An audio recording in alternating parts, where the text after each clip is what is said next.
So in this worship series called The Voice, we have been talking about, first and foremost, how we were made to be in relationship with a God that wants to walk and talk with us all the time. Right? His voice is readily available. And we've also talked about the fact that he is asking us to be very intentional to hear his voice. And that we need to make efforts to do that, to block out the noise around us. And that as we do that, we have the opportunity to be blessed through such relationship. And we've talked about the fact that one way to hear his voice is through the Bible. And when we make regular space in our lives for the Bible, then we have better chance of hearing his voice. Right? Today we're going to talk about the reality, though, that there are forces that are deliberately trying to drown out God's voice. Okay? Forces that want to see us die in defeat rather than live in victory. Forces that indeed are the enemies of our souls. Ephesians 6:12 says this, "For our struggle is not against flesh and blood, but against the rulers, against the authorities, against the powers of this dark world, and against the spiritual forces in the heavenly realms." These forces want to keep us distracted from God's voice. Will you pray? Lord, when you shout, we can't help but listen. Shout now, please. Amen. I'll remind you to take some notes. I think there's going to be some things here that you will want to keep in mind. Now, it's easy to start looking for spiritual forces of evil and other people and in circumstances that cause harm. But it's often harder to recognize and start battling forces where they really hang out the most. And that's in our minds.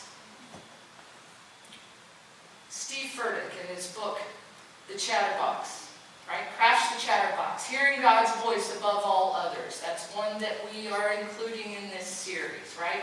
It hits this issue head on. And I'm going to unpack some of its points in this sermon, but I'm also delving into them a little differently than the book. And we're also talking about these points in our small groups, right? But in a different light. So do pay attention. First, this term chatterbox that he uses.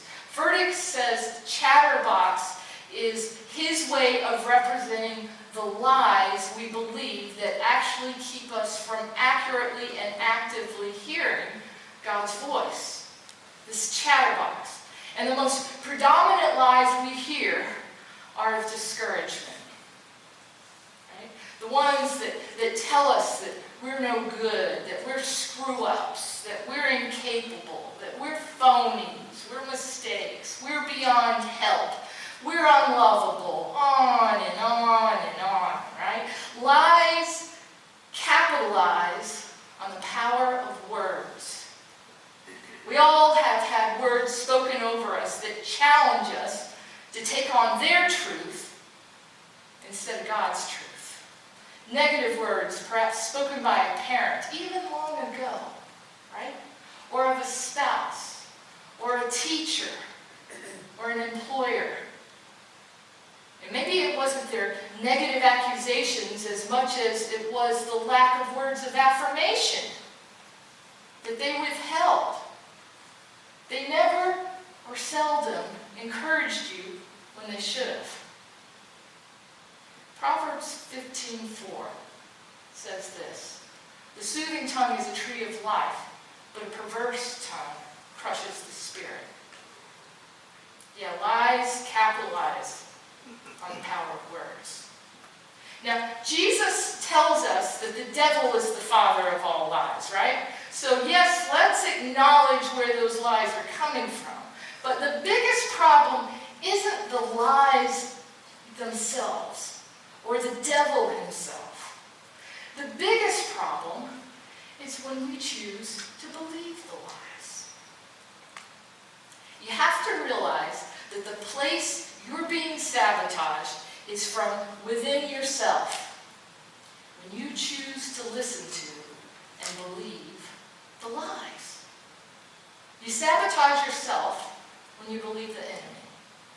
Yeah, the devil is our enemy, but the battlefield is in our minds.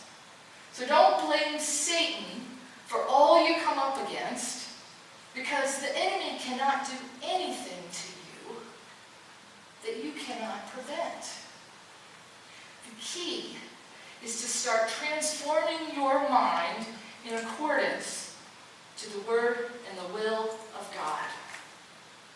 Romans 12:2 that Melissa just read, do not conform to the patterns of this world, but be transformed by the renewing of your mind. Then you will be able to test and approve what God's will is, his good and pleasing and perfect will. When you strengthen and focus your mind, the battlefield belongs to you.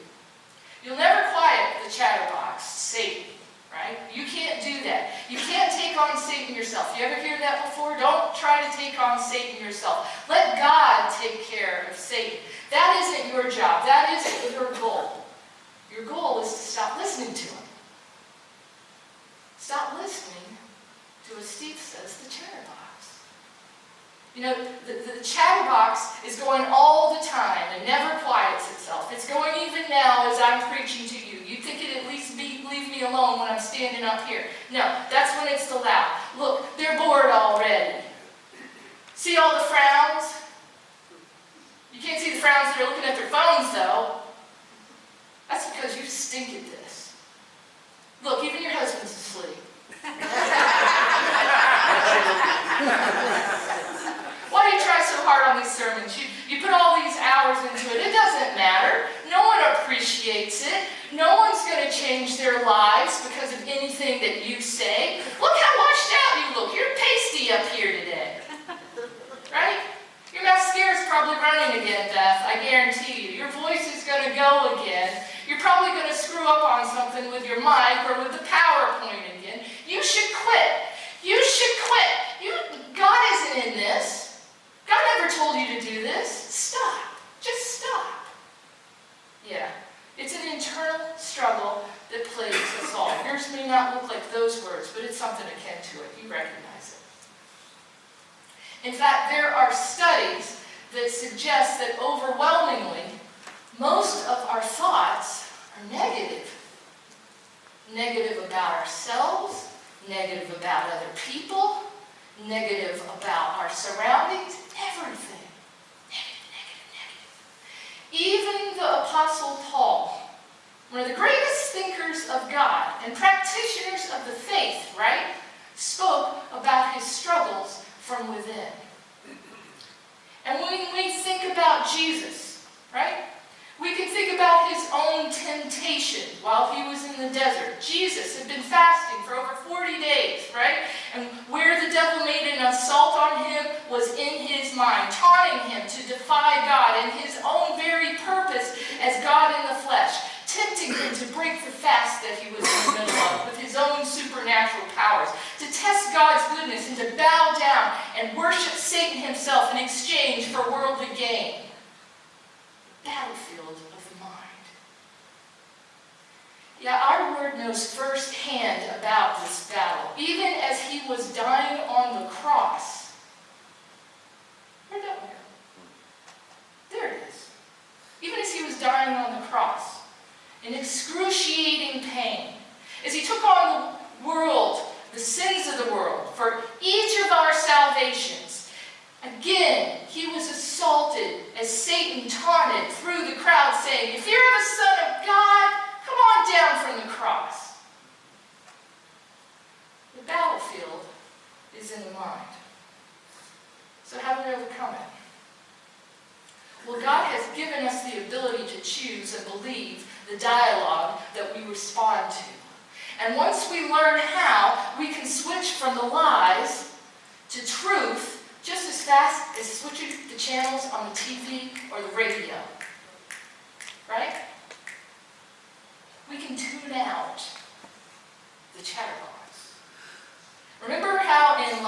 king Mufasa returned on the clouds and accused Simba of having forgotten him. Simba, you have forgotten me. Remember? Remember why? You have forgotten who you are, therefore you have forgotten me. How come we can remember this? We need to remember who we are and whose we are. We're more than conquerors in Christ, right? We don't have to listen to or believe the lies. We have the ability to tune them out. How do you do it? By tuning into God's voice. Colossians 3:2 here. Oop. Did we get ahead? Did we lose something? There it is. Think about the things above and not things on earth. God's voice seeks to draw us into his presence, and he blocks out the voice of the enemy. Didn't it feel good when you read these things? Does it feel good? I'm more than a conqueror in Christ. I need to think about the things above, not the things of this earth. He blocks out the voice of the enemy. Philippians 4:8, right? From now on, brothers and sisters, if anything is excellent and anything is admirable, focus your thoughts on these things. All that is true, all that is holy, all that is just, all that is pure, all that is lovely, and all that is worthy of praise. Amen? God's voice speaks with precision and power, inviting us into a way of life that is truly life. Opposing voices seek to draw us out of his presence. And he does it through seduction and deception and cruelty. God has given us supernatural weapons that give us divine power to demolish strongholds. We do so by launching a counterattack through leveraging an advantage we have as God's children. You know what that advantage is? Heaven's perspective. Heaven's perspective. That doesn't mean that the noise in our head, the chatter, is going to end. It just means we have something stronger and louder to override it every time it starts. Every time. I was at a conference a couple of weeks ago. And on my way back, I had spent time in the Nashville airport, and I'm walking around, and there's one of these music stores that's selling all these headphones, right? And the big thing are these noise-reducing or completely blacking out headphones. And they're expensive. But man, I was trying them out. I had way too much time, right? So I'm trying them out, and I'm like, wow, I hear nothing but what I want to hear. Nothing but what I want to hear. This is valuable for trying to focus. You need to think about wearing those headphones. My husband used to think about getting me some for Christmas. Right? This is a great present. but seriously, think about focusing in with those noise-reducing headphones to God's Word and what God says about who you really are. You know that I used to work on the bishop staff, conference staff, right? And we were spending our time working with clergy, helping them to become better at what they do, right? And before we could even do that, we were instructed to spend time ourselves, entrenching ourselves in believing and professing that all of them were indeed creative and resourceful and whole and beloved children of God themselves. Before we could help them, we needed a healthy perspective on who they were. Our job wasn't to fix them or criticize them or tear them down. It was to help them to live into their potential. Teaching leaders to believe that they are indeed who God says they are, creative and resourceful and whole, was an important gift that we gave back. It was so different from the negativity that so many of them, unfortunately, were given by people in the church, people in the churches they serve. We're getting beat up a lot. We spoke life, not death. And we taught leaders who had been called by God to believe what God has said about them, not what the enemy says. The voice you believe will determine the future you experience. One of the most powerful statements is to say, God says I am.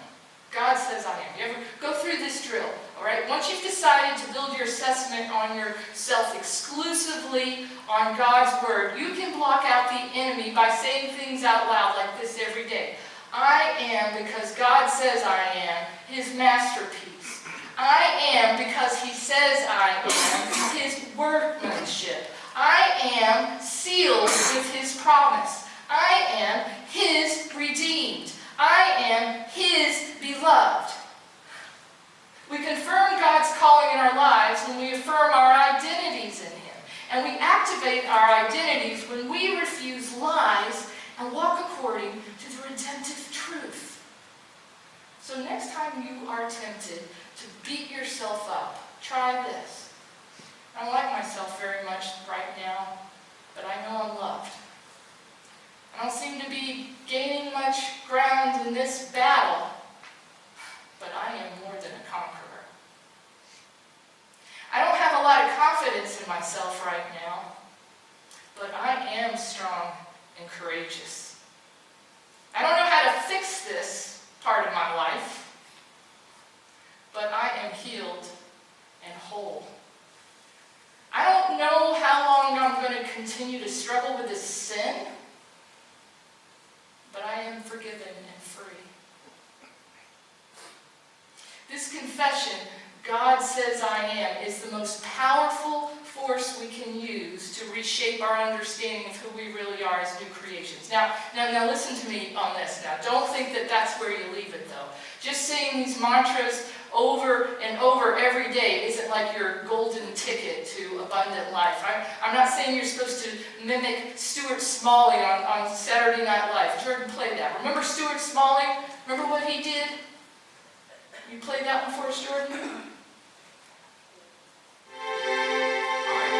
I deserve